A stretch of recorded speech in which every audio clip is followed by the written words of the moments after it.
أعوذ بالله السميع العليم من الشيطان الرجيم بسم الله الرحمن الرحيم السلام عليكم ورحمة الله وبركاته الحمد لله رب العالمين وبه نستعين على أمور الدنيا والدين أشهد أن لا إله إلا الله وأشهد أن محمدا عبده ورسوله اللهم صل على سيدنا محمد وعلى آله وأصحابه أجمعين أما بعد. Alhamdulillah, syukur pada Allah Subhanahu wa taala pada malam ini dapat sama-sama kita berada di rumah Allah. Kuliah kita pada malam ini rasanya tak lama, kita hanya cuba untuk mentadabburkan sepotong ayat sahaja, iaitu ayat yang ke-10 dari surah Al-Mumtahanah. Satu ayat saja. Ya, tapi satu ayat pun dia panjang sangat. Ya. Allah Subhanahu wa taala telah berfirman, Bismillahirrahmanirrahim. Ya ayyuhalladzina amanu idza ja'akumul mu'minatu muhajiratin famtahinuhun Allahu a'lamu biimanihin fa in 'alimtumuhunna mu'minatin fala tarji'uhunna ilal kuffar la hunna hillul lahum wa la hum yahilluna lahun wa atuhum ma anfaqu wa la junaha 'alaikum an tankihuhunna idza ataitumuhunna ujurahun wa la tumsiku bi'isamil kawafiri was'alu ma anfaqtum wal yas'alu ma anfaqu dzalikum hukmullahi yahkumu bainakum wallahu alimun hakim. Itu dia ayat dia. Surah Al-Mumtahanah ayat yang ke-10. Ya ayyuhalladzina amanu, wahai orang-orang yang beriman, idza ja'akumul mu'minatu muhajirat famtahinuhun, apabila orang-orang perempuan yang mengaku beriman datang berhijrah kepada kamu, maka ujilah iman mereka. Ya. Ayat ini kita tak boleh nak faham sekiranya kita tidak mengetahui sejarah di sebalik ayat ini. Ya. Sebab itu salah satu daripada cabang pengajian ilmu tafsir ialah mengkaji sebab turun ayat. Kita kena kaji sebelum ayat ni turun apa sejarah yang berlaku. Ya, ni Allah Ta'ala ajar kita dalam kehidupan kita. Kadang-kadang apa yang berlaku pada hari ni kita tak boleh faham kalau kita tak rujuk sejarah dulu-dulu kala. Kita tak boleh faham. Ya. Baik, mari kita cerita dulu sejarah sebelum turunnya ayat ini. Tuan-tuan yang dihormati sekalian, zaman Nabi hari itu, sewaktu Nabi berada di kota Mekah, suasana orang Islam tidaklah selesa. Ya, yang beriman dibunuh, yang beriman dipukul, yang beriman dicacatkan, macam-macam. Ya, macam-macam berlaku. Jadi apabila perkara itu berlaku, Allah Subhanahu wa taala menyuruh Nabi kita Muhammad SAW suruh sahabat-sahabat berhijrah. Ya, berhijrah. Jadi hijrah yang pertama, mereka berhijrah ke Ethiopia, ke Habsyah untuk selamatkan iman. Ya, kemudian berlaku pula hijrah yang kedua. Dan hijrah yang paling besar ialah apabila Nabi SAW berhijrah ke Madinah Al-Munawwarah. Ya, Nabi berhijrah ke Madinah Al-Munawwarah. Apa sebab berhijrah ke sana? Antara sebabnya ialah untuk supaya orang Islam mendapat satu keadaan yang selesa untuk mengamalkan agama mereka. Kalau dekat Mekah nak solat Jumaah mana boleh kat depan Masjidil Haram tu. Jadi orang Islam perlu sebuah tempat supaya mereka dapat amalkan agama, dapat amalkan solat Jumaah. Nak buat sekolah Islam tak boleh kat Mekah. Ya, nak bina masjid tak boleh. Ya, nak baca Quran kuat-kuat pun tak boleh dekat Mekah sebab yang berkuasanya Abu Jahal. Jadi ini menyebabkan Nabi SAW dan juga para sahabat memerlukan satu tempat yang selesa untuk mereka mengamalkan agama mereka secara bebas. Maka peluang pun dapat. Ya, peluang pun dapat. Jadi bila peluang tu dapat, orang-orang Islam ni diberi peluang untuk berhijrah ke Madinah. Berhijrah ke Madinah. Jadi Nabi suruh para sahabat berhijrah. Ramailah yang berhijrah. Ada yang berhijrah satu keluarga, ya. Ada yang berhijrah suami saja berhijrah, isteri tak berhijrah. Kan? Macam Sayyidina Abu Bakar. Dia aja hijrah. Dia dengan anak-anak dia. Sayyidina Abu Bakar, Sayyidatina Aisyah, Sayyidatina Asma berhijrah. Tapi isteri dia tak berhijrah sebab isteri Sayyidina Abu Bakar tak beriman kepada Allah. Ini yang berhijrah bapa dengan anak aja, isteri tak berhijrah. Ya, ada juga yang berhijrah yang berhijrah isteri aja. Suami tak berhijrah. Ya. Jadi kalau suami berhijrah, isteri tak berhijrah, dia tak jadi isu. Dia yang jadi isunya sekarang ni ialah apabila isteri berhijrah, suami tak berhijrah. Sebab apa isteri berhijrah? Sebab isteri beragama Islam. Suami masih lagi menyembah berhala. Jadi perintah untuk berhijrah adalah wajib.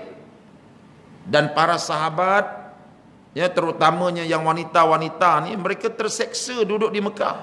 Mereka nak mengamalkan agama Islam tak boleh. Jadi bila dapat peluang untuk berhijrah tu, isteri ini tinggalkan suami berhijrah ke Madinah. Tinggalkan suami dia. Dan ini berlaku kepada salah seorang daripada muslimat yang berhijrah ke Madinah, tinggalkan suami. Berlaku kepada Sayyidatina Ummi Kulthum binti Uqbah bin Abi Mu'id. Pada seorang muslimah nama siapa? Ummi Kulthum binti Uqbah bin Abi Mu'in. Ummi Kulthum ni dia ni Islam. Suami dia siapa? Suami dia adalah Amru bin Al-As. Amru bin Al-As ini nanti di hujungnya nanti dia masuk Islam juga. Tapi nak cerita ni sebelum dia masuk Islam. Jadi Amru bin Al-As tak masuk Islam. Dia masih lagi menyembah agama berhala. Isteri dia terlebih dahulu masuk Islam. Jadi bila berlaku perintah hijrah, isteri dia lari tinggalkan suami, berhijrah bersama Nabi, duduk di Madinah Al-Munawwarah. Duduk di sana. Jadi Amru bin Al-As ni yang suami yang masih lagi belum Islam ni tak boleh buat apa-apa. Ya, nak pergi rampas isteri dia. Isteri dia duduk di bawah jagaan orang Islam. Walaupun isteri dia tak boleh apa-apa, tapi dalam hati tu punya sakit. Itu. Orang bawa lari isteri kita, tak sakit ke? Kan? Sakit lah. Ya, tapi Amru bin Al-As ni masa tu dia masih lagi belum Islam, dia tak boleh buat apa-apa. Bukan dia seorang saja yang kena macam tu, ramai lagi orang-orang lelaki Quraisy yang ditinggal suami sebab mereka tak beriman, isteri beriman. Jadi mereka ni berasa begitu marah, begitu sedih, begitu hampa sebab ditinggalkan isteri. Jadi apa pun mereka tak boleh buat apa-apa. Tiba-tiba muncul satu peluang. Apa peluang? Peluang untuk menuntut semula isteri mereka daripada Nabi Muhammad sallallahu alaihi wasallam. Macam mana peluang ni boleh timbul? Peluang ni boleh timbul, ceritanya begini. Setelah Nabi berhijrah ke Madinah, berlaku peperangan Badar. Nabi berperang dengan Quraisy. Orang Quraisy ramai yang mati. Lepas perang Badar berlaku perang Uhud. Orang Uhud, dalam perang Uhud Quraisy pun ramai mati. Sehingga menyebabkan Nabi kita ni dan juga para sahabat memang dicari-cari oleh orang Quraisy. Musuh ketat betul. Ya. Tiba-tiba dalam keadaan bermusuh ketat tu, pada satu hari Nabi kita bermimpi dia dapat kembali ke kota Mekah dan dapat tawaf di keliling Kaabah. Dapat tawaf di sekeliling Kaabah. Lalu dia bangun. Padahal pada waktu itu pemusuhan antara orang Islam di Madinah dengan orang musyrik di Mekah, permusuhan yang sangat hebat. Orang musyrik dekat Mekah ni kalau siapa-siapa boleh tangkap orang Islam, jual dekat mereka, mereka akan beli. Mereka nak tangkap, mereka nak seksa. Sampai peringkat itu mereka buat. Dalam keadaan bermusuh ketat tu, tiba-tiba Allah Ta'ala munculkan satu mimpi dalam diri Nabi. Nabi tidur malam, dia mimpi dia dapat tawaf depan Kaabah. Mimpi seorang Nabi adalah wahyu. Dia pun beritahu sahabat pagi besok, aku mimpi sekian. Siapa nak ikut aku pergi buat umrah? Itu. Siapa nak ikut? Pergi Kaabah. Kita tawaf depan Kaabah buat umrah. Para sahabat pun melompatlah tuan-tuan. Sebab para sahabat yang dah tinggalkan Mekah ni, mereka rindu sangat nak balik ke Mekah. Ya. Jadi Nabi kata jom kita pergi. Jadi ramailah orang Madinah pun nak ikut. Orang Muhajirin yang duduk di Madinah pun nak ikut. Tapi Nabi kata boleh ikut. Berapa ramai nak ikut pun boleh. Jom. Tapi pedang hendaklah diikat dengan kain putih. Pedang masuk dalam sarung dia, ikat dengan kain. Jangan buka, jangan sandang dekat leher ke, jangan sandang dekat bahu. Itu tanda nak berperang. Kita ni bukan nak berperang, kita nak pergi Mekah nak beribadat. Nak tawaf depan Kaabah, nak sa'i. Jadi para sahabat pun ikut kata Nabi. Mereka ambil pedang, balut elok-elok, ikat, memang tak ada niat nak berperang. Mereka nak pergi Mekah untuk beribadah. Bila mereka sampai di sana, daripada Madinah bertolak, berjalan berhari-hari, sampailah mereka ke bumi Mekah. Tapi tak sempat nak sampai ke Masjidil Haram. Baru sampai di Hudaibiyah, kehadiran mereka disekat oleh orang-orang musyrik Quraisy. Tak boleh masuk. Ya, Abu Sufyan tak bagi masuk. Jadi bila Abu Sufyan tak bagi masuk, Nabi SAW ajak mereka berbincang. Ya, kami datang ni bukan nak perang, kami datang nak beribadah. Tiba-tiba kamu tak bagi masuk. Jadi kalau kamu tak bagi masuk, kamu ialah orang Arab yang pertama sekali dalam dunia yang tak bagi orang Arab lain tawaf depan Kaabah. Nanti satu dunia akan marah pada kamu. Abu Sufyan ketika itu jadi pengerusi, jadi penghulu di kota Mekah, dia takut juga. Akhir sekali musyrik Quraisy dan juga orang Islam bersetuju untuk menandatangani satu perjanjian. Perjanjian itu dipanggil perjanjian Hudaibiyah. Ya, perjanjian Hudaibiyah. Hudaibiyah ni lebih kurang 10 km lah daripada Mekah. Jaraknya lebih kurang begitu. Ya, tak sempat lagi Nabi sampai dekat Masjidil Haram. Dekat Hudaibiyah saja dah disekat dah. Jadi dalam perjanjian Hudaibiyah itu dipersetujuilah beberapa perkara. Antaranya apa dia? Nabi SAW tahun itu tak boleh masuk ke Mekah untuk buat ibadat umrah. Tak boleh. Tapi tahun depan boleh datang. Boleh datang, kami bagi kamu 3 hari. Tahun ni kamu balik. Tahun depan kamu datang 3 hari je kami bagi. Nabi pun setuju. Setuju. Baik. Yang kedua, marilah kita berjanji sama-sama bahawa kita tidak akan berperang, kita tidak akan menyerang dan juga tidak akan memerangi sesiapa. Quraisy tak boleh serang orang Islam di Madinah, orang Islam di Madinah tak boleh serang orang Quraisy. Bila? Selama 10 tahun gencatan senjata. Nabi kata, saya setuju. Gencatan senjata selama 10 tahun. Kita tak boleh perang, awak tak boleh serang saya tak boleh serang awak. Setuju? Setuju. 2 perjanjian. Perjanjian yang ketiga, perjanjian yang ketiga ni yang disentuh dalam ayat ni. Apa perjanjian ketiga? Sekiranya ada orang-orang Mekah, rakyat Abu Sufyan masuk Islam, kemudian lari ke kota Madinah minta perlindungan, maka Nabi Muhammad mesti pulangkan balik mereka kepada Quraisy. Setuju? Nabi kata, yang ni pun aku setuju. Itu, yang ni pun aku setuju. Apa dia? Sekiranya ada orang Mekah yang masuk Islam, lari ke Madinah, nak berlindung di Madinah, Nabi tak boleh simpan dia, Nabi kena pulangkan balik ke Mekah. Padahal benda tu bahaya tu, tapi Nabi kata aku setuju. Sebab apa Nabi setuju, saya dah cerita dalam ceramah-ceramah saya yang dulu. Buka balik nota-nota tu. Kalau nota tu ada lah. Itu, kalau nota tu tak ada, saya tak boleh tolong lah. Itu ya. Itu penting mengaji ni bawa pensil dengan kertas, kan? Kita boleh buka balik. Apa sebab Ustaz Nabi setuju 3-3 tu? Padahal kalau tengok syarat yang ketiga ni tak adil ni. Kalau ada orang Islam, kalau ada orang Mekah yang masuk Islam pergi ke Madinah minta tolong Nabi, Nabi kena hantar balik. Tapi kalau ada orang Madinah yang murtad lari ke Mekah, tak syarat Mekah kembalikan balik ke Madinah. Ini syarat ketiga. Ini syarat ni macam berat sebelah. Tapi syarat ni pun Nabi setuju. Jadi perjanjian itu pun ditandatangani. Setuju? Setuju. Baik. Bila perjanjian ni ditandatangani, Nabi pun baliklah ke Madinah. Balik ke Madinah. Jadi bila balik ke Madinah, tuan-tuan, orang-orang Quraisy ni mereka bersorak suka. Apa sebab suka? Sebab syarat yang ketiga tadi kata apa? Kalau ada orang Mekah, rakyat negeri Mekah masuk Islam lari ke Madinah, Nabi kena pulangkan balik.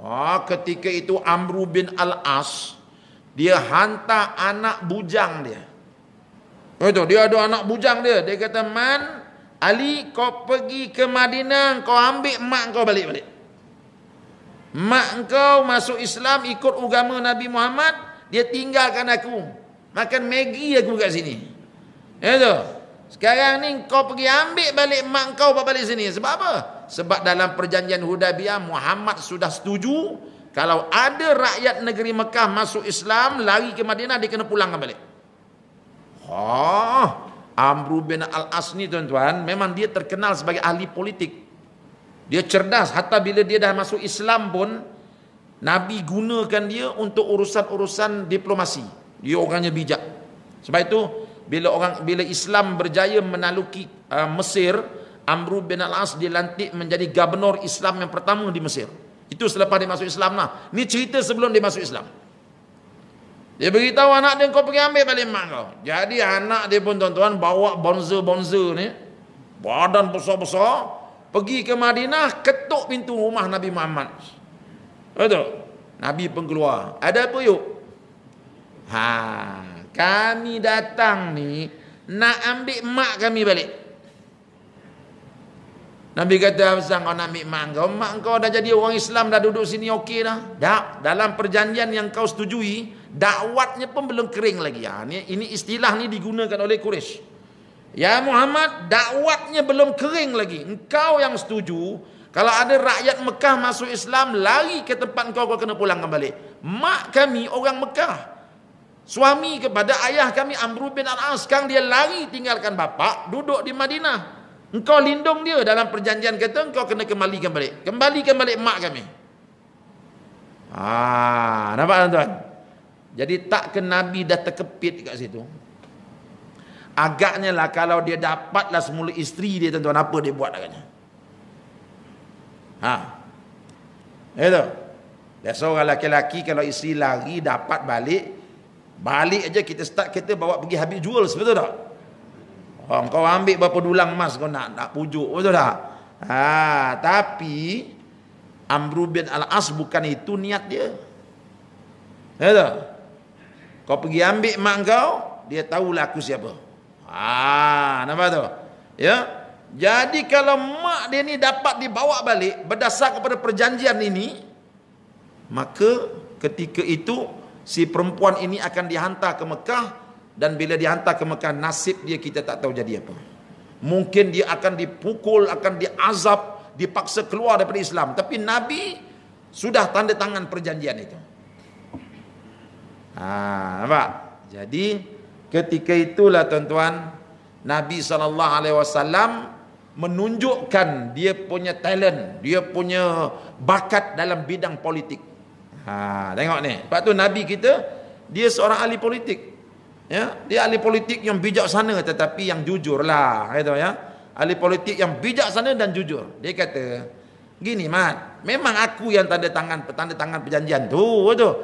Tapi dalam perjanjian itu yang aku boleh pulang balik ke engkau kalau yang lari itu lelaki. Ni mak engkau lelaki ke perempuan? Perempuan. Kalau gitu perempuan aku tak boleh kembalikan lah, minta maaf. Cuba kau buka balik perjanjian tu, kau baca habis ke tidak? Biasa surat perjanjian ni orang tanda tangan je, betul tak? Kita beli rumah, berapa lay tu? 30 lay, kita tenih aja, betul tak? Mana ada baca satu-satu? Kan? Cuba kau baca balik. Dalam perjanjian itu, kalau yang lari daripada Mekah ke Madinah, lelaki. Kalau perempuan tak ada. Balik, aku takkan pulangkan mak kau. Nabi tak pulangkan. Nampak tuan? Tengok, Nabi menggunakan kepakaran dia. Dia tulis sikit aja. Kores garu kepala tempat tak gatal. Ingatkan boleh dapat tadi ya. Nabi kata tak ada dalam perjanjian tu, kalau lelaki, kalau perempuan tak disebut. Jadi mak kau dudukkan kami tak nak pulangkan. Namun begitu tuan-tuan, Nabi SAW walaupun dia tak nak pulangkan perempuan ini, tetapi Nabi tetap berlaku adil kepada suami dia. Inilah rahmahnya Islam. Sebab tu kita kata Islam ni dia bersifat dengan rahmah, kesian belas pada orang. Isteri lari tuan-tuan, jangan kalau isteri lari ni. Sebab tu orang lelaki dibenarkan pasang ramai-ramai, betul tak? Lari seorang ada 3 lagi. Kan? Allah tersebut minta maaf. Ini dalam pelajaran itu disebut, bukan suruh buat pun ni tak layak semua ni, itu ya. Tuan-tuan, cuba kita bayangkan, suami lari, isteri lari, suami duduk kat Mekah. Baik. Masa dia kahwin dulu, suami bayar mas kahwin tak? Bayar. Masa Amr bin al-As kahwin dengan isteri dia bayar mas kahwin. Zaman Quraisy dulu sama macam kita. Bila kahwin, lelaki kena bayar mas kahwin. Jadi Amr bin al-As sudah bayar mas kahwin untuk dapatkan isteri dia. Sekarang isteri dia masuk Islam, tinggalkan dia. Dia rugi. Dia rugi. Itu tak kira dia punya hadiah lagi sepasang kasut itu dengan gincunya, dengan shadow, dengan krimnya. Kan orang datang letak dalam apa ni, tembaga tu, betul tak? Itu saja dah 10,000. Saya bagi dekat dia, tiba-tiba dia masuk Islam, sedap je lagi kat Madinah. Saya sudah rugi mah. Nampak tu? Nabi SAW, dia Nabi yang rahmah, dia faham benda ni. Dia faham. Dia mikir, aku tak bagi isteri dia balik, tapi ialah suami dia tu bayar mas kahwin. Habis siapa nak tanggung kerugian ni? Nampak tak? Jadi bila Nabi berfikir macam tu, ya, Allah Ta'ala turunkan ayat yang kita baca ni. Turunkan ayat ni. Ya. Apa penyelesaian ayat ni? Penyelesaian ayat ini ialah mas kahwin suami dia hendaklah dibayar balik. Nabi tanya, itu ayah engkau ambil mak engkau berapa dia bayar? Betul? Nanti tanya ayah dia. Berapa ya? RM77,777. Contoh. Contoh. Nabi kata apa? Tak apa, kami bayar. Kami bayar. Sebab kami Islam, kami tidak menzalimi orang. Sian bapak kamu. Ya, patutnya mak kamu beri servis yang 5 bintang pada ayah kamu. Ayah kamu balik kebun, buka tudung saji, tengok dalam tu ada ubi rebus, betul tak? Ada kelapa boleh cecah lagi, ada air kopi. Ya Allah, ini mak kamu dah lari, dia balik-balik tengok tulang ikan je dalam tu. Nabi kata tak apa, kami baitul mal akan bayar balik. Itu dalam Islam ni kita ada baitul mal, kita ada wang zakat, kita ada wang baitul mal. Kerja dia benda-benda macam ni lah. Kami akan tebus mak kamu, kami bayar balik. Berapa? Kalau perempuan ini tidak ada siapa yang nak. Nampak tak?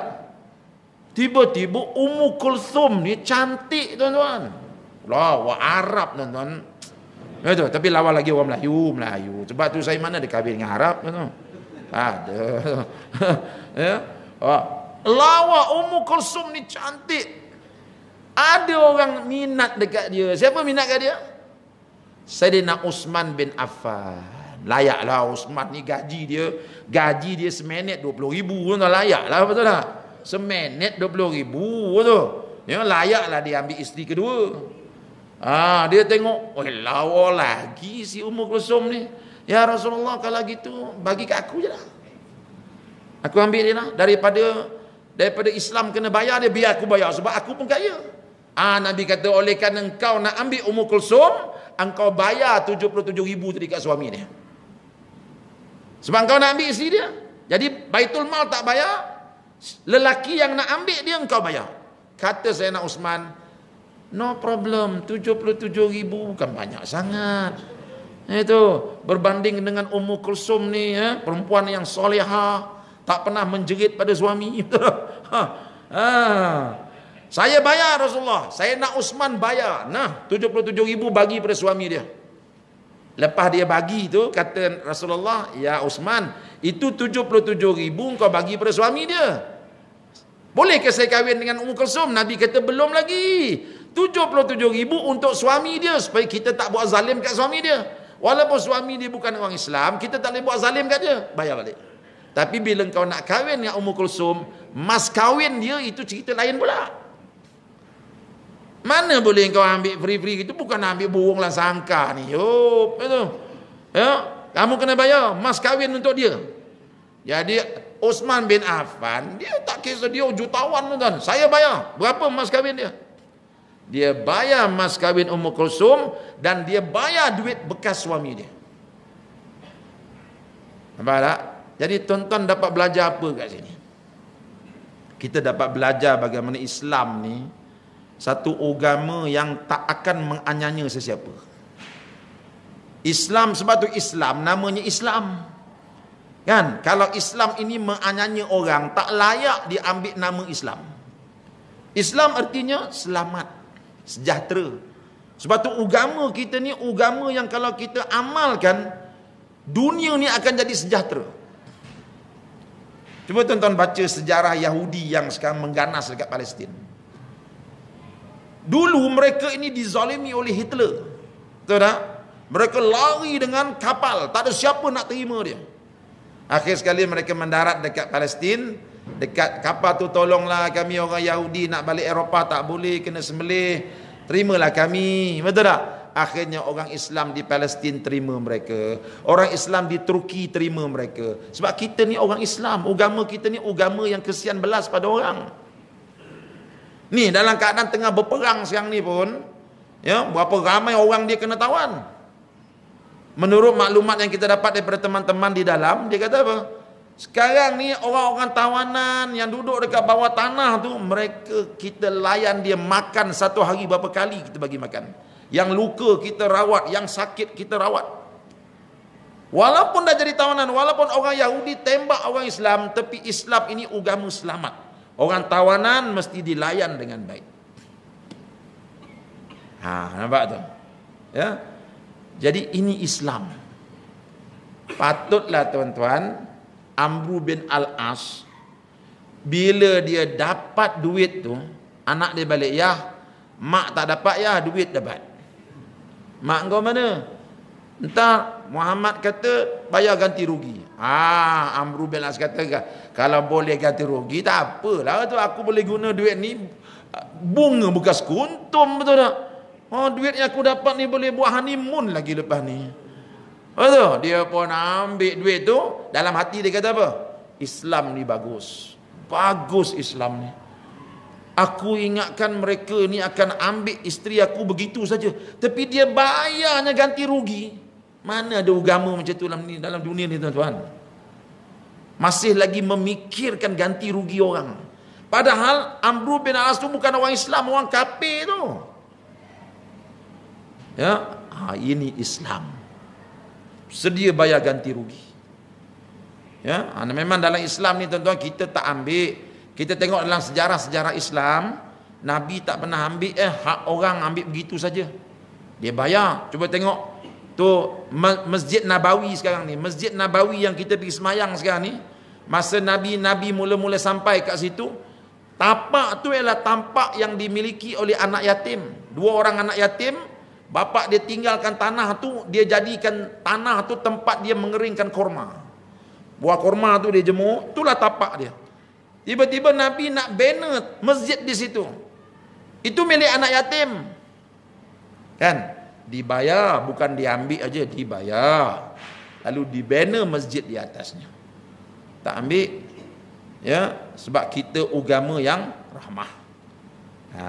Ya, boleh faham tuan-tuan ayat tu? Boleh faham cerita tu? Kalau faham, jom kita pergi kepada ayat ni. Baru sedap kita baca ayat ni, baru kita akan nampak satu persatu apa yang dicerita oleh ayat ini, ya. Tapi sayangnya tuan-tuan tak semua ada Quran di tangan. Saya sangka baik aja tuan-tuan mungkin dah hafal ayat ni.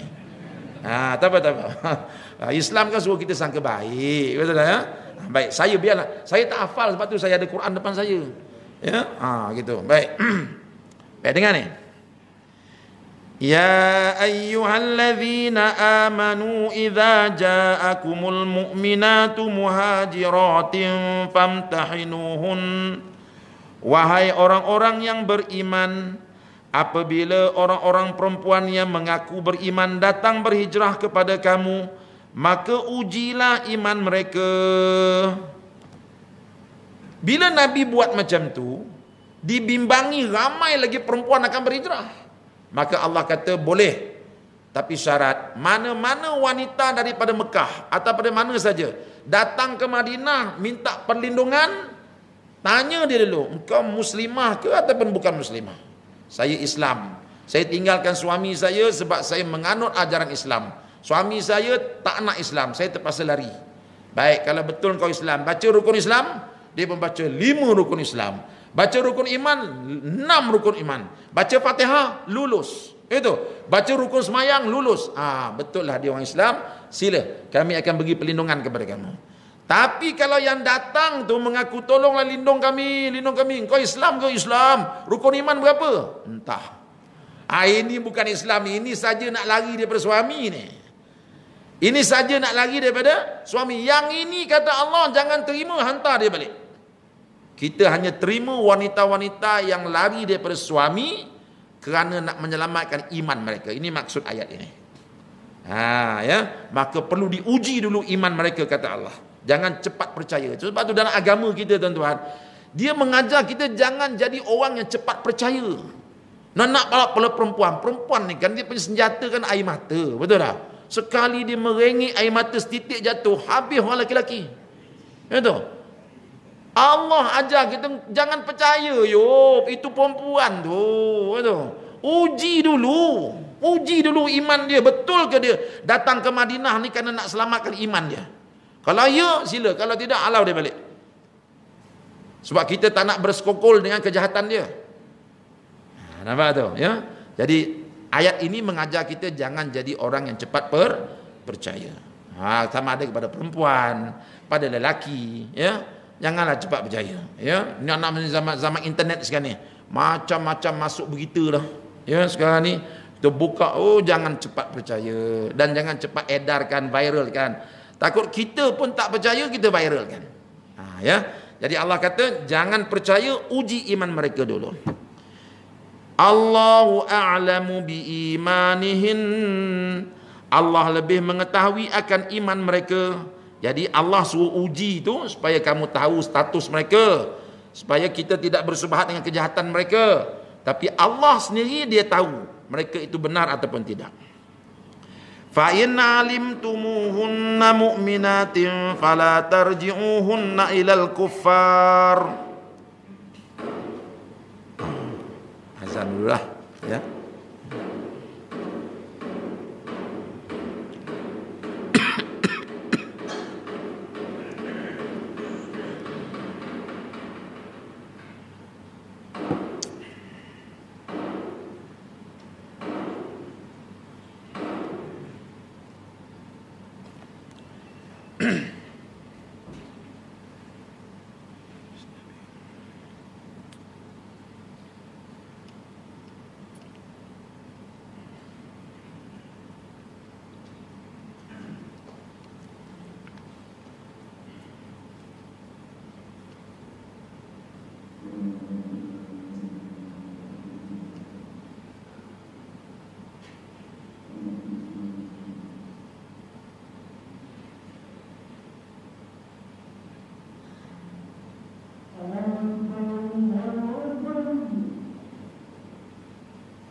Baik. Kita berhenti dalam pukul 8.30 boleh tuan-tuan? Boleh ya, kita habiskan sikit. Baik. Kata Allah lagi, fala fa in alimtumuhunna mu'minat fala tarji'uhunna ilal kuffar. Sekiranya kamu mengetahui bahawa mereka beriman, maka janganlah kamu mengembalikan mereka kepada orang-orang yang kafir. Ya, lahunna hillul lahum walahum yahilluna lahun. Mereka tidak halal bagi orang-orang kafir itu sebagai isteri, dan orang yang kafir itu pula tidak halal bagi mereka sebagai suami. Jadi kalau gitu jangan kembalikan mereka, perempuan tu. Kalau dia beriman, jangan kembalikan dia kepada suami dia. Sebab apa? Sebab sudah tidak halal lagi. Ya, sebab suami dia bukan orang yang beriman, sedangkan perempuan ini ialah orang yang beriman kepada Allah Subhanahu wa taala. Kemudian apa kata Allah? Wa atuhum ma anfaqu, dan berikanlah kepada suami-suami yang kafir itu apa yang mereka telah belanjakan. Ya. Wala junaha alaikum an tankihuhunna idza ataitumuhunna ujurahun, dan tidaklah menjadi salah kamu berkahwin dengan mereka, yakni perempuan-perempuan yang berhijrah itu, apabila kamu memberi kepada mereka mas kahwinnya. Ya. Wala tumsiku bi'isamil kawafiri was'alu ma anfaqtum, dan janganlah kamu wahai orang Islam tetap berpegang kepada akad perkahwinan kamu dengan perempuan-perempuan yang kekal dalam keadaan kafir, dan mintalah balik mas kahwin yang telah kamu berikan, dan biarkanlah mereka, yakni suami-suami yang kafir itu, meminta balik apa yang mereka telah belanjakan. Jadi Allah Ta'ala dia berlaku adil kepada semua. Ya. Jadi macam mana pula kalau dalam kes seorang suami masuk Islam, isteri tak nak masuk Islam, maka dalam ayat ini disuruh suami tadi minta balik mas kahwin dia, pulangkan balik mas kahwin aku. Tapi ayat ini sudah dinasahkan. Ni saya nak cerita ni bahawa ketika peristiwa ini berlaku. Ya, tapi sekarang ni jangan tuan-tuan buat begitu pula. Kan dengar orang yang masuk Islam ni kan, ustaz, isteri saya tak Islam, boleh saya minta balik mas kahwin? Boleh, berdasarkan kepada ayat surah Mumtanah. Jangan. Ini ayat ini sudah dinasahkan. Tapi ketika ketika dahulu itulah hukumnya. Ya. Baik, sikit lagi. Was'alu ma anfaqtum wal yas'alu ma anfaqu dzalikum hukmullah. Demikianlah hukum Allah. Yahkumu bainakum, ia hukumkan di antara kamu dengan adil. Wallahu alimun hakim, dan ingatlah Allah Maha mengetahui lagi Maha bijaksana. Nampak tu? Jadi tuan-tuan, kita nampak dalam ayat ini satu perkara besar yang kita kena ketahui. Apa dia? Saya nak syarahkan benda ni masa tazkirah Jumaat baru ni, tapi oleh kerana sekarang ni Jumaat masuk awal, pukul 1 dah masuk. Jadi ada 10 minit, mana sempat. Itu ya. Dalam ayat ini kita dapat lihat bagaimana Allah mengajar kita jangan kita sakiti hati orang-orang yang bukan Islam ni. Sakit tak tuan-tuan kalau kita ambil isteri dia bawa pergi jalan terus? Sakit hati isteri. Suami mesti sakit hati. Ya. Masih isteri dia lagi. Yalah, kalau orang tu dah bercerai dengan isteri dia, tiba-tiba ex isteri dia kahwin pula dapat Tan Sri pula. Oh, apa jadi pada dia? Itu, yang kawan ni jual gula getah tepi jalan. Itu, bekas isteri kahwin dengan Tan Sri, apa rasa? Itu pun hati kita dah jadi gundah gulana. Apatah lagi dalam kes ini, suami mereka hidup bahagia. Tiba-tiba isteri masuk Islam, lari ke Madinah, tinggalkan suami dia. Apa rasa suami dia? Islam meraihkan perasaan kemanusiaan. Biarpun mereka itu tak sama agama dengan kita, tetapi Islam tetap meraihkan perasaan kemanusiaan sesama manusia. Kesian suami dia. Oleh itu, kita tampalkanlah kesedihan dia dengan dibayar balik mas kahwin yang dia telah bayar pada isteri dia. Kita bayar balik. Jangan sakiti hati dia. Sebab apa? Sebab apa kita tak dibenarkan sakiti hati orang kafir? Sebab mereka itu adalah sasaran dakwah kita. Itu je. Ya, sebab mereka itu adalah sasaran dakwah kita. Kita nak Islamkan mereka, kita nak bawa mereka kepada Allah, kita nak selamatkan mereka daripada masuk api neraka. Jangan sakiti hati mereka. Sebab kalau mereka dah sakit hati, mereka akan tinggalkan kita. Kita ceritalah Islam ni indah macam mana pun, dia tak nak dah. Ya tu. Macam kita pergi Jepun lah tuan-tuan, kita pergi Jepun tu. Marilah orang Jepun masuk Islam, sebab dalam Islam ni ada ayat wal asri, demi masa. Islam mengajar kami supaya menepati masa. Apa kata Jepun tu? Sudahlah babe, aku duduk Kuala Lumpur 3 tahun. Engkau punya kereta api pun kata nak datang pukul 10, pukul 10 suku tak sampai lagi katanya. Ya tu. Habis kita nak cakap apa? Kan? Kita tak boleh buktikan bahawa kita terbaik. Sebab tu dalam ayat ni, jangan sakiti. Kalau kita tengok kehidupan Nabi ya, orang-orang bukan Islam ni, dia cukup jaga mereka. Ya. Dia cukup jaga. Bukan tujuan apa, bukan kata takut dengan dia. Sebab mereka ni sasaran dakwah kita. Kalau bukan mereka sasaran dakwah kita, siapa sasaran dakwah kita? Mereka itulah. Sebab tu Nabi, bila dia berjumpa dengan orang-orang kafir ni tuan-tuan, dia tak pernah panggil mereka hey kafir, dia tak pernah panggil. Tuan carilah dalam dialog antara Nabi dengan orang-orang bukan Islam ni, tak pernahlah dia jumpa Abu Jahal, hey kafir, how are you? Tak ada. Ya? Cuba tuan-tuan buka surah Fussilat. Buka surah Fussilat ayat 1 sampai ayat 5. Surah Fussilat ni tuan-tuan, balik nanti buka, jangan buka sekarang. Ya. Ada seorang lelaki nama Uqbah bin Mu'id. Dia datang beritahu Abu Jahal, kau jangan bimbang, aku akan pujuk Muhammad supaya tinggalkan dakwah dia. Dia pun pergi jumpa. Ya Muhammad, ginilah, aku ni pun orang tua, engkau pun Arab, aku pun Arab. Sebenarnya apa yang kau nak ni? Kalau engkau nak dakwah Islam ni kerana nak jadi ketua, aku akan lantik kau jadi ketua. Kalau engkau nak dakwah Islam ni kerana engkau nak jadi kaya, kami akan bagi harta kat engkau. Dia pun pujuk.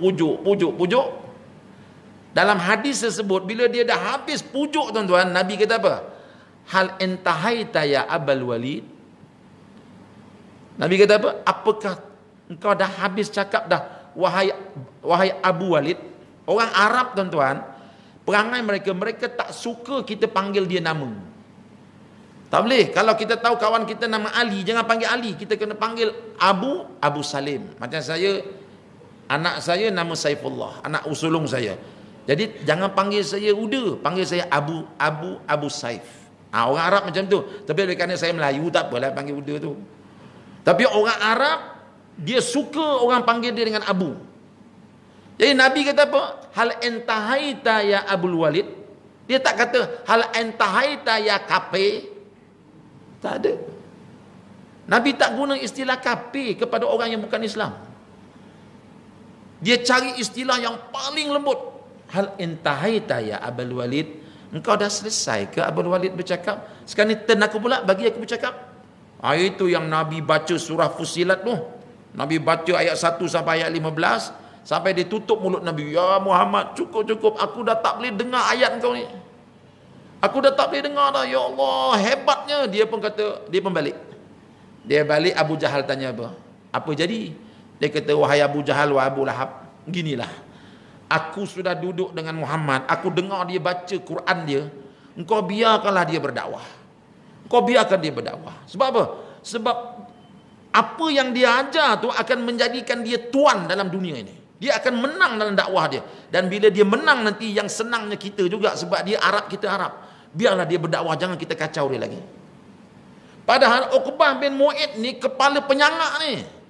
Bila Nabi berakhlak dengan dia, bacakan Quran dekat dia, dia balik, dia beritahu Abu Jahal, jangan kacau Muhammad. Sebab apa?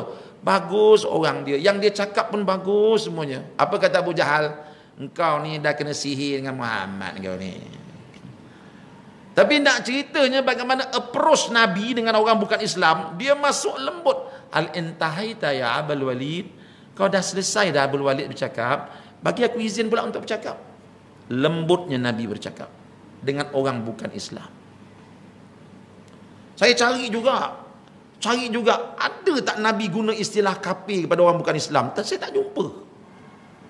Habis yang dalam Quran tu Ustaz ada tu, qul ya ayyuhal kafirun, itu Allah bercakap dengan kita. Bila Allah bercakap dengan kita, dia guna istilah kafir. Tapi bila kita bercakap dengan mereka, Nabi ajar kita jangan guna istilah kafir. Cuba tuan-tuan tengok ayat tu. Qul ya ayyuhal kafirun, wahai Muhammad, beritahu kepada mereka, wahai orang-orang kafir. Itu dialog Allah dengan kita. Kita gunalah bahasa begitu sebab kita sama-sama kita. Macam saya cakap dengan tuan-tuan lah, itu ya. Tuan-tuan, ya. Kita kena berdakwah kepada orang-orang Cina. Saya guna perkataan Cina kan. Lepas ni tuan-tuan pergi jumpa orang Cina, tuan-tuan jumpa dia, tuan-tuan nak cakap apa? Wahai orang Cina ke atau wahai saudara? Jawablah. Tapi kita sama kita, tuan-tuan, kita mesti berdakwah kepada orang-orang Cina. Kita mesti berdakwah pada orang-orang India. Kita sama kita. Tapi bila tuan-tuan jumpa orang India, wahai saudara, mainlah ikut Islam. Ada kita guna, India, tak pandai hitam kau ni ya? Main ikut Islam? Tak ada.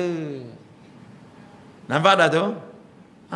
Jadi bila Allah, memang dalam Quran ada perkataan kafir, tapi itu dialog Allah dengan sama-sama orang Islam. Tuan-tuan, dalam Quran kadang-kadang Allah ni dia berat nak guna kalimah kafir pada orang kafir. Tuan-tuan selalu baca surah Yasin kan? Ya.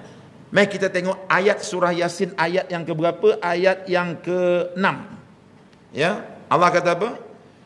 Wahai Muhammad, pergi berdakwah kepada mereka, litunzira qauman ma unzira aba'uhum fahum ghafilun. Tuan-tuan selalu baca ayat ini dalam surah Yasin. Allah kata apa? Ya Rasulku, aku hantar kau ke dunia ini untuk apa? Litunzira qauman ma, untuk memberi peringatan kepada satu kaum yang mana mereka itu tidak pernah diberi peringatan, sebab itu mereka sesat. Tuan-tuan, maksud kaum dekat sini siapa? Quraisy Mekah. Dalam tafsir kata kaum di sini adalah Quraisy Mekah yang kafir, yang sembah berhala. Tapi Allah tak guna kalimah kafir kat situ, diguna kalimah kaum. Aku hantar kau ke dunia ni ya Muhammad, litunzira qauman ma, supaya engkau memberi peringatan kepada satu kaum yang mana mereka ini tak pernah didatangi oleh para anbiya, sebab itu mereka sesat. Maksudnya dalam tafsir kata kaum Quraisy. Sebab Quraisy ni tuan-tuan, mereka ini nabi yang terakhir bersama mereka ialah Nabi Ismail. Nabi Ismail jadi nabi, duduk dekat Mekah. Lepas Nabi Ismail wafat, sampai zaman Nabi Muhammad tak ada nabi dekat Mekah. Sebab itu orang Quraisy sesat. Tak ada. Allah kata, ya Muhammad, aku hantar kau kepada mereka. Siapa dia? Satu kaum yang tidak pernah didatangi anbiya kepada mereka. Maknanya Quraisy. Ada tak Allah guna istilah kafir? Tak ada. Sebab apa? Sebab ini dakwah. Pergi dakwah mereka. Tuan-tuan, satu lagi nak ajak tuan-tuan, jom kita pergi dekat Suratun Nisa. Itu Suratun Nisa, ya. Seronok ni kalau tuan-tuan ada Quran, itu, ya. Baik, Suratun Nisa, tuan-tuan buka ayat yang ke-24. Ya bukan, ayat yang ke-25. Ayat yang ke-25 ni tuan-tuan, Allah Ta'ala kata apa? Wahai orang beriman, kalau kamu tak ada duit nak kahwin dengan perempuan merdeka, kamu boleh kahwin dengan perempuan-perempuan yang tarafnya hamba abdi. Sebab zaman dulu-dulu, masa Quran turun, perempuan ni ada dua jenis. Satu, perempuan merdeka. Macam perempuan-perempuan kita lah merdeka. Tapi kalau kita tak ada duit nak kahwin dengan perempuan merdeka, sebab mas kahwin mereka tinggi, engkau kahwinlah dengan perempuan-perempuan yang mana mereka itu hamba abdi di rumah orang Islam. Hamba abdi. Tapi tuan-tuan, dalam Quran Allah Ta'ala cerita macam tu lah, engkau pergi kahwin dengan perempuan hamba abdi. Tapi bila Allah Ta'ala cerita tentang hamba abdi dalam ayat ni, Allah tak guna perkataan hamba abdi. Dia guna perkataan apa? Kau pergilah kahwin dengan pemudi-pemudi itu, pemudi-pemudi. Dia tak kata kau kahwinlah dengan hamba-hamba abdi. Allah sorok perkataan hamba, dia tukar jadi pemudi. Sebab itu Nabi pesan, dia kata apa? Panggillah hamba-hamba abdi kamu di rumah. Kalau dia lelaki, panggil dia fityah, panggil dia pemudi. Kalau dia perempuan, panggil dia pemudi. Kalau dia lelaki, panggil dia pemuda. Jangan panggil dia hamba. Hamba ku, mari sini. Jangan. Panggil dia, wahai pemudiku. Cuba kita tengok ayat ini. Tengok ya. Wa man lam yastati' minkum tawlan an yankihal muhsanatil mu'minat famimma malakat aymanukum min fatayatikum. Kalimah fatayatikum ni. Kalimah fatayatikum ni diterjemahkan dalam kitab Jakim ni, oleh kerana kitab terjemahan ni dalam bahasa Melayu, dia guna istilah hamba. Tetapi fatayatikum dalam istilah bahasa Arab, dia bukan hamba, dia ialah pemudi-pemudi. Maksudnya ialah hamba lah. Maksudnya hamba lah. Tetapi Allah tak guna perkataan hamba untuk hamba abdi. Dia guna perkataan pemudi-pemudi. Nampak tak bagaimana Allah mengajar kita supaya pilihlah perkataan-perkataan yang paling lembut apabila bercakap dengan orang-orang yang lebih rendah daripada kita. Kita ni orang merdeka. Hamba abdi dia lebih rendah daripada kita. Tapi bila kita bercakap dengan mereka, guna perkataan yang paling baik supaya mereka tak kecil hati. Begitu jugalah kita dengan orang yang kafir, yang bukan Islam. Kita ni orang beriman, kita lebih tinggi daripada mereka. Jangan guna istilah kafir kepada mereka. Guna istilah yang lain. Sebab Quran pernah ajar kita begitu. Nabi Muhammad pernah ajar kita begitu. Jangan kita kata, habis tu Ustaz, dalam Quran ada kafir lah. Kalau ada kafir lah. Tak boleh. Istilah kafir dalam Quran digunakan bila Allah bercakap kepada orang yang beriman. Wahai orang beriman, pergi jumpa dengan orang kafir. Itu Allah cakap dengan kita. Tapi bila kita jumpa mereka, Allah ajar kita cari kalimah yang lembut-lembut bercakap dengan mereka. Ya. Jadi maknanya tuan-tuan, hari ini bila kita nak guna istilah non-Muslim, it's okay lah tu. Yang saya hormati saudara-saudara se-Islam, yang saya hormati saudara-saudara yang belum Islam. Okey. Takkan kita nak sebut yang saya hormati saudara-saudara se-Islam saya dan yang masih kafir lagi? Nak guna macam tu? Mana kita nak guna? Kasar tu. Kita pun orang Melayu pun, datuk nenek kita ajar kita guna istilah yang lemah lembut, betul tak? Ya. Tuan-tuan marah tak kalau anak kita nak pergi tandas, dia kata nak pergi mana mat? Nak pergi JAMBAN, marah tak? Saya marah tu, anak saya guna istilah JAMBAN tu, marah saya. Jangan, itu kasar tu. Habis apa dia? Gunalah istilah bilik air, ataupun nak pergi toilet. Yang guna istilah JAMBAN tu, kasar tu. Tuan-tuan, mana lebih lembut? Janda ke ibu tunggal?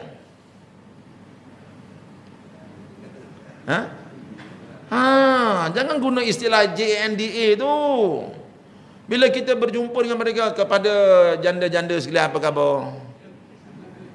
Kan kasar tu. Datuk nenek kita ajar kita supaya berlembut. Kepada ibu-ibu tunggal yang masih lagi belum ambil bantuan, minta datang ke depan. Kita diajar begitu. Jangan kasar dengan orang-orang yang lebih rendah daripada kita. Kita diajar lembut dengan mereka. Nampak? Dan kita juga diajar oleh datuk nenek kita, perkataan orang yang tinggi-tinggi jangan guna oleh orang yang rendah-rendah. Tuan-tuan boleh tak guna bahasa istana kita guna kat rumah kita? Boleh tak? Tuan-tuan belajar bahasa istana kan? Better nak bersiram sekarang ini. Tuan-tuan pun balik rumah cakap ke isteri, nah, abang nak bersiram. Sejak bila abang jadi pokok bunga bang?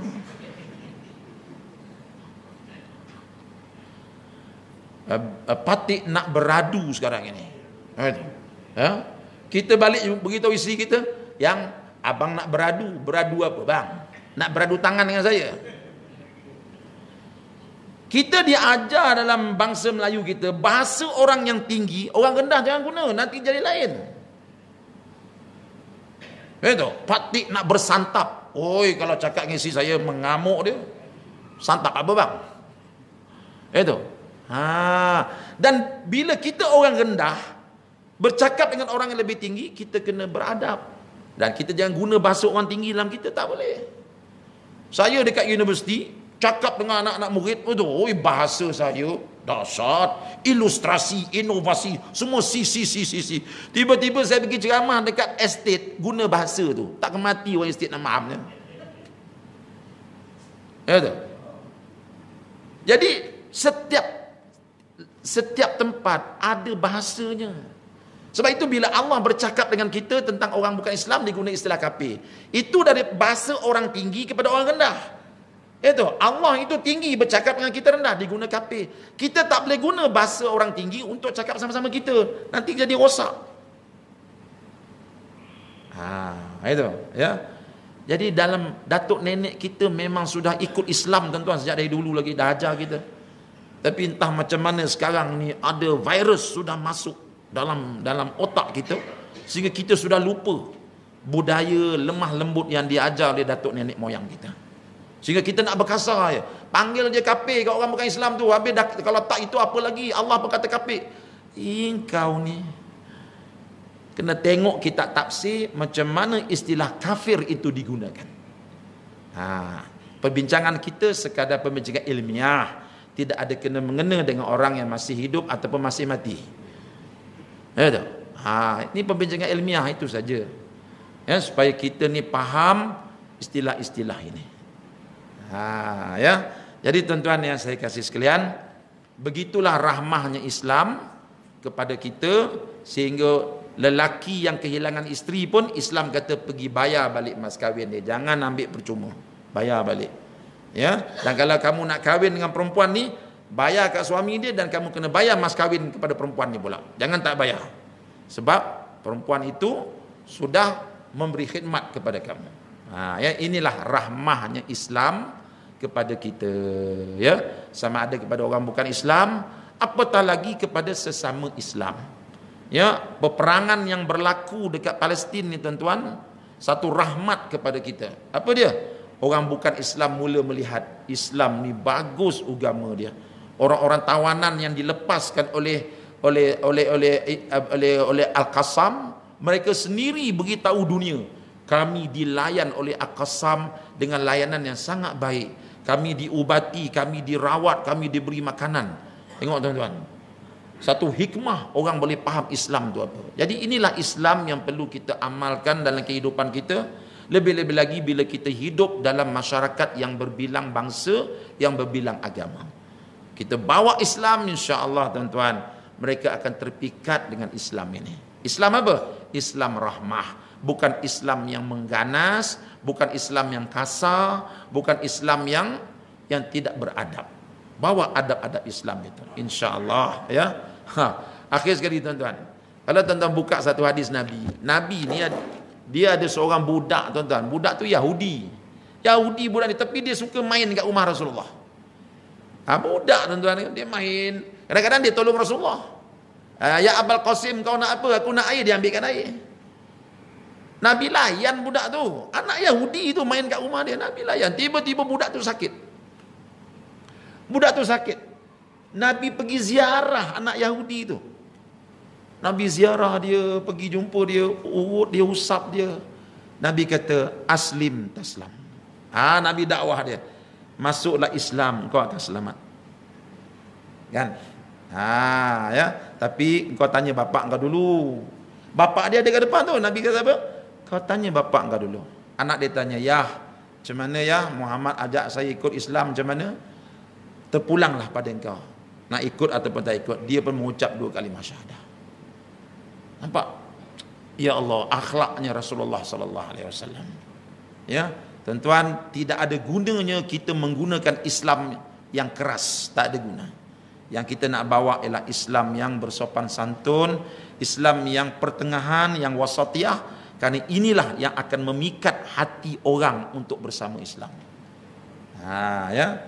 Jadi Kita doakan terus teman-teman kita di Palestin terus diberikan kemenangan oleh Allah Subhanahu wa taala insya-Allah.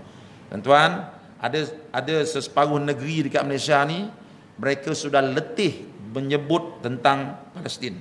Ada negeri-negeri dekat Malaysia ni yang khutbah Jumaat dia dah tak ada Palestin dah tak ada dah, hari tu je ada.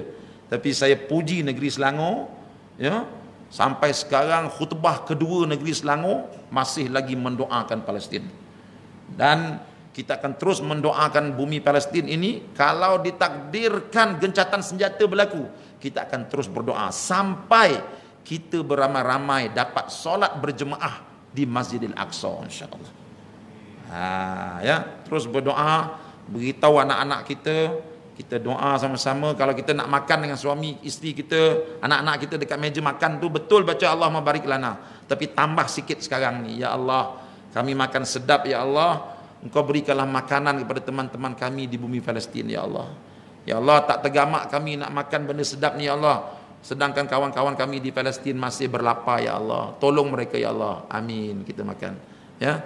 Jadi sebab ini tanggungjawab kita tuan-tuan. Sekarang ini jihad membantu Palestin bukan lagi fardu kifayah. Para ulama dunia sudah pun memberikan fatwa bahawa jihad membantu Palestin sudah jatuh fardu ain. Bukan fardu kifayah tuan. Cuba rujuk balik fatwa-fatwa kebelakangan ini yang dikeluarkan oleh ulama-ulama kita. Sudah jadi fardu ain. Artinya setiap orang mesti membantu perjuangan Islam di Palestin. Dan kami ada buat perhimpunan ulama-ulama baru-baru ni. Kita sudah pernah ambil keputusan bahawa kita bukan saja mesti menyedarkan orang Islam tentang perlu membantu Palestin, kita juga mesti menyedarkan orang bukan Islam tentang betapa perlunya kita membantu perjuangan kemanusiaan di Palestin. Kita nak kata mereka bantu Palestin kerana ini bumi Isra Mi'raj, tak boleh. Kita ajak mereka, marilah tuan, atas dasar kemanusiaan, mari kita sokong perjuangan kawan-kawan kita yang kata umat Islam. Sebab bila umat Islam ni dia dengar, dia rasa lawyer. Ya tu. Jadi marilah kita sokong, kita bantu mereka atas dasar kemanusiaan. Kita tunjuklah gambar budak-budak yang kepala pecah tu kat dia. Ni tuan tengok macam mana kalau anak kita kena. Alhamdulillah, berkat sedikit usaha tuan-tuan, baru-baru ni ada teman kita bangsa India, orang Hindu, dia jumpa, dia kata apa?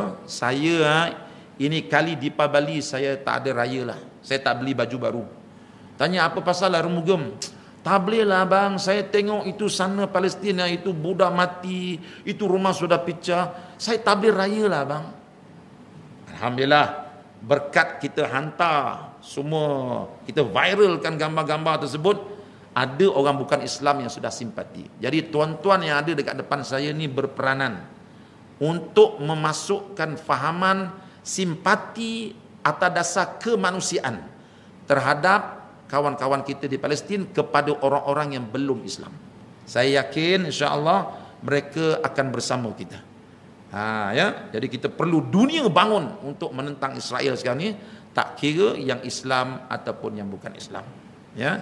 Jadi saya rasa itu saja tuan-tuan yang dapat disampaikan. Yang baik itu daripada Allah, yang kurang daripada saya mohon ampun maaf. Aqulu qauli hadza wa astaghfirullahal azim li wa lakum.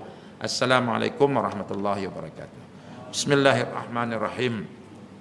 Alhamdulillahi rabbil alamin, wassalatu wassalamu ala Rasulillah wa ala alihi wa ashabihi ajma'in. Allahumma nawwir qulubana bi nuri hidayatika kama nawartal arda bi nuri syamsika abadan abada. Ya Allah, terangkanlah hati kami dengan cahaya hidayah darimu, seperti mana Engkau telah terangkan dunia ini dengan cahaya mataharimu. Ya Allah, tolonglah perjuangan rakan-rakan kami di bumi Palestin. Berikan kemenangan kepada mereka, Ya Allah. Kau butakan mata musuh-musuh mereka, Ya Allah. Kau tanamkan kaki-kaki mereka ke dalam bumimu, Ya Allah. Dan Kau rosakkan segala kenderaan dan senjata-senjata mereka, Ya Allah. Ya Allah, Ya Rahman, Ya Rahim, Kau berikanlah keimanan yang teguh kepada para mujahidin dan kepada penduduk Gaza yang sedang diuji, Ya Allah.